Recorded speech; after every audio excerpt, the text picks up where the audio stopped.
This is Dave Clifton, your Executive Deputy. I want to take a few minutes of your time today to talk a little bit about personal finances. In the Marine Corps, we spend a lot of time and effort talking to our Marines about personal financial responsibility. We provide them with training, counseling, and other assets to assist them. And so we don't really spend quite so much time with our civilians, in fact, very little. And there's numerous resources available that we're going to publish on our command channel just as a reminder to everyone.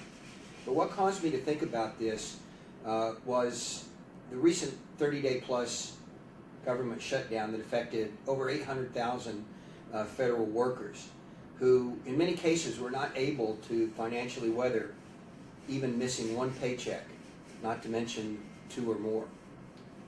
And so I think there's a need for all of us to become more financially strong and not financially fragile.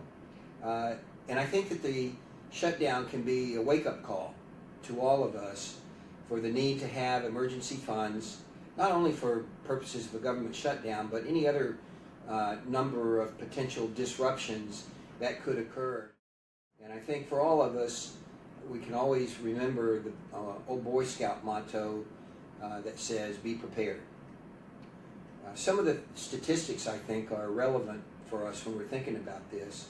There's a survey of federal workers to determine that if they had sufficient cash funding available during the shutdown.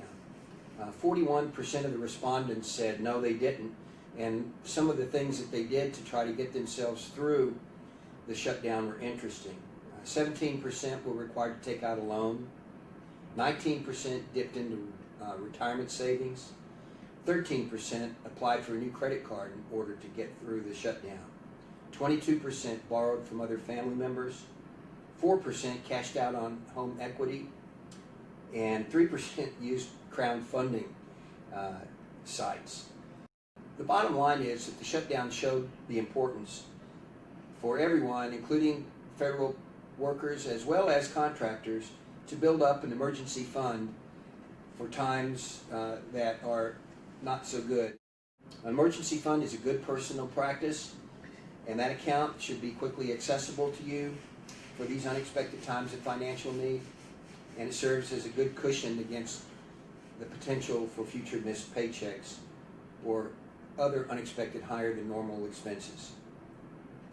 A general rule of thumb is that each of us should have between 3 and 6 months worth of expenses stashed away in this emergency fund. I encourage you all to give some thought to your personal situation, do a quick assessment of what are your bare bones expenses that you have on a monthly basis, and if you haven't, start today to build yourself an emergency fund that can carry you through hard times, missed paychecks, unexpected cost, disruptions, or any other unexpected event that might cause a readily accessible cash availability to be important to you. So thank you for your time and attention, and good luck to everyone in LOGCOM.